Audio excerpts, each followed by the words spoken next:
Hello, this is the look that I did for media night at Charlie and the Chocolate Factory. It's a classic, glamorous, long-lasting look, perfect for special events and parties. So I'm going to show you behind the scenes getting ready in my dressing room. First of all, I'm going to pop a little bit of lip balm on. This is the hemp one by Body Shop, which is brilliant, just to sink in. And then I'm going to start with my foundation, which I'm mixing two together, which is the Bourjois CC123 cream and also the Charlotte Tilbury Magic foundation. I just like the combination of these two foundations. Are quite different. One's more matte, the Charlotte Tilbury one, and the CC cream is a little bit more glowy, moisturising, and I think the colours together looked really nice and matched my skin tone well. So I'm just buffing that in with my buffing brush to get a nice smooth finish.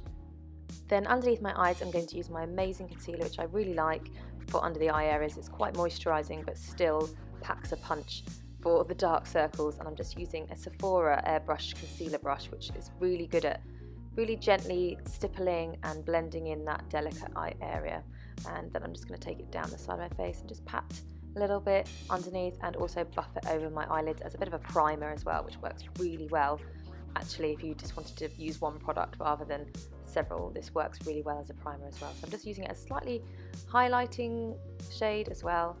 And then onto my eyelids. So now I'm going to use my Urban Decay eyeliner in the shade Whiskey, and what I'm going to do is basically apply it very roughly over the lower eyelid and then buff it in with a 217 brush from MAC. And I just really like how this works as a sort of cream eyeshadow that stays really well. So for those sort of long events or parties that you want to go to, it's a perfect way of getting a long-lasting eyeshadow that stays put really well. So you've got a little bit of time to sort of buff it in when it's first applied, and then you've got it stuck for the night. Then into the crease shade I'm using my Saddle eyeshadow from Bobbi Brown with a fluffy brush again from MAC. I'll list it below in the description bar.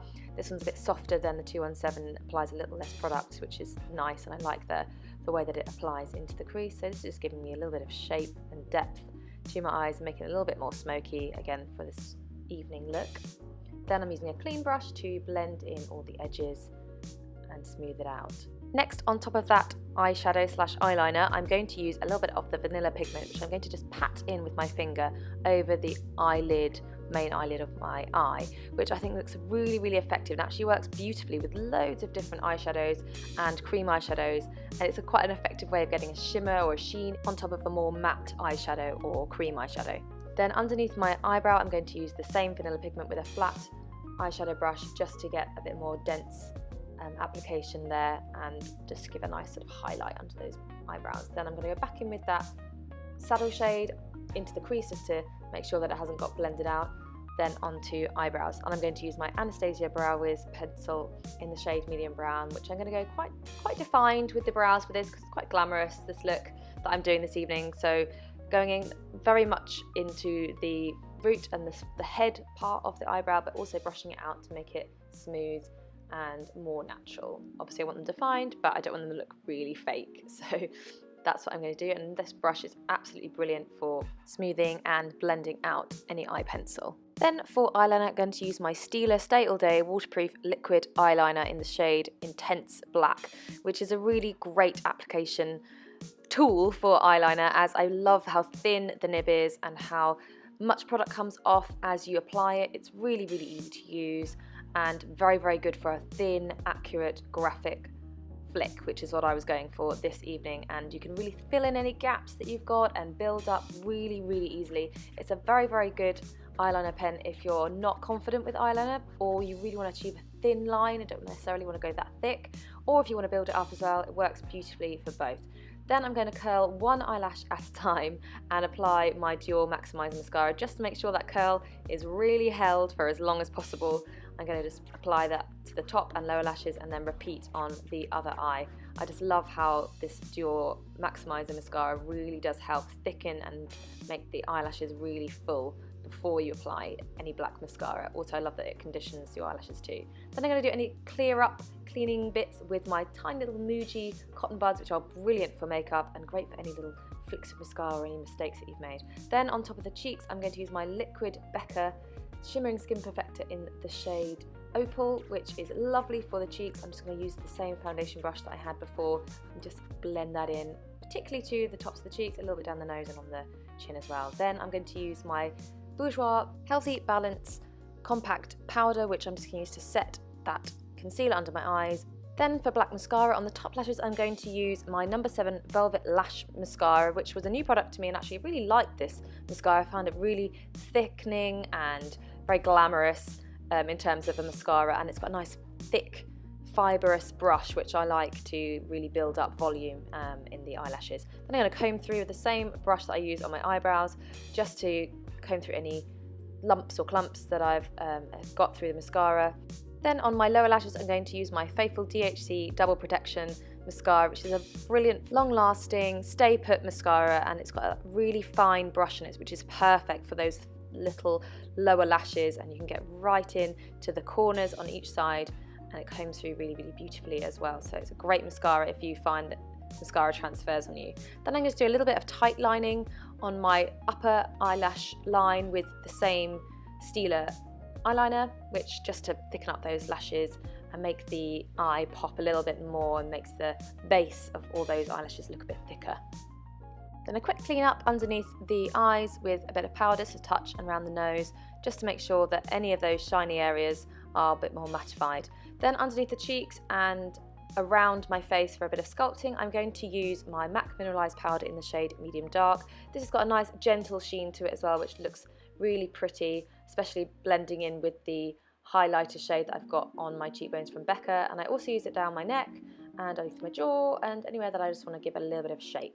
Then onto the cheeks, I'm going to use the Jasper Rose Little Pot blusher from Bourjois, which has got a nice sheen to it as well. And I think this shade lends really nicely to this sort of glamorous look and goes quite well with the red lip that I'm going to put on later. So then I'm going to just blend that in with a clean blusher brush just to smooth out all the edges, because I've got quite a few different powders going on the cheeks. Then on top, for even more shine and shimmer, I'm going to use my powdered Becca Shimmering Skin Perfector in the same shade, the opal shade. I'm just going to put it on anywhere that I want to bounce a bit of light. So bit on the top of my forehead, a bit on my nose, a bit on my cheeks, a bit on the cupid's bow, and just give that really nice glowy ethereal look that I want to have, this glamorous look. Then onto hair. First I'm going to section out the back crown section of my hair, which I'm going to use with a brush first, just to get a bit of a general shape, and I'm going to back comb with this brush. It's brilliant actually for back comb. It's a Sponette brush. I'll put it in the description bar below. Really useful if you do updos. Then for a bit more accuracy, I'm going to use this tail comb just to really get the edges of it perfect. Hello, Michelle. And then I'm going to twist and sort of boof up that area, and then use a couple of grips to keep it secure. And then once I've done that, I'm going to then tease out the shape with that tail comb just to make it nice and even where it's been gripped into place. Then I'm going to work on the right hand side of my hair, first giving it a little bit of a back comb and spraying it with my Divines texturizing spray. A really, really lovely smelling texturizing spray, by the way. It smells beautiful. It's like vanilla, and it's very, very effective and doesn't have any white residue as well. So I'm going to twist it round and then sort of blend it in with that back crown section. Again, twisting it round and sort of boofing it out with the tail comb to get the shape how I want it before applying a few crossed hair grips at the back. Then for the front section, I'm going to put it in two parts. I'm going to section out the sort of fringe or shortest section of my hair at the front, and then do the same thing on this side, back combing and smoothing just to get a bit of texture and volume on that side of my hair, and then sweeping it round to the back and gripping it in place and trying to make the sort of general shape work with each section of my hair.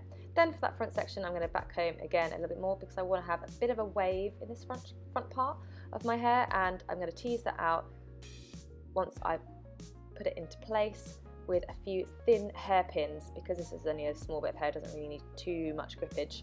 Then again, to get that volume and bit of hold, I'm going to use a little bit of the Urban Fudge hairspray as well, just because it's really, really great hold, and pop in a few thin hairpins just to hold the sort of general shape of that wave in place. And they're so fine that you don't really see them, which is great.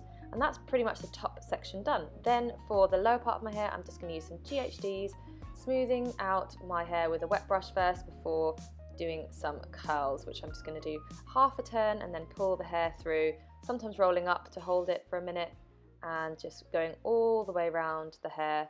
It's quite a quick way of curling your hair, but it does take a little bit of practice if you've never done it before, because you've got to get the right technique to get the curl in place and hold it for long enough to get the curl. Anyway, if you've curled your hair before, you know what to do. So that's what I'm doing right now, all the way around, to get a nice sort of soft wave curl to my hair. Nothing too tightly coiled, just to get a nice wave and shape. And this helps really bring out the balayage colour in my hair, I find, when I curl it. So that is my hair done.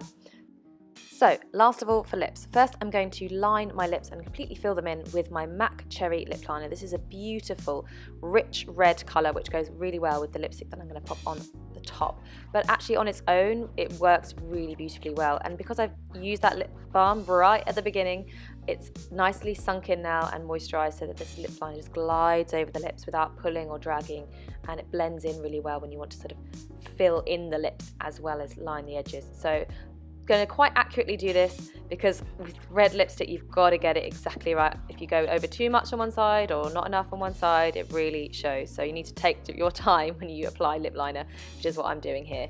So making sure that all the edges are really blended. Then I'm going to blot, because as my lips are quite moisturised, they just need a little bit of taking the edge off. It also helps to really sink into the lips if you do that. So then I'm going to use a mixture of the bullet and a brush with this beautiful Tom Ford Alejandro shade, which is a stunning red, and it's very, very creamy and rich, so it's quite good to blot it as well. So this is actually an eyeliner brush which I'm using because I want a really accurate, really perfect red lip. I'm using the tiniest brush. So again, I'm just applying it, blotting it, applying it again. The more layers you do, the longer it's going to last and also stay in place. So that's it for the makeup. So here are a couple of photos from the night. The makeup lasted really, really well, and I was very, very pleased with how it looked. If you enjoyed this video, please make sure you subscribe to Dressing Room Diaries to keep up to date with all my latest videos and posts.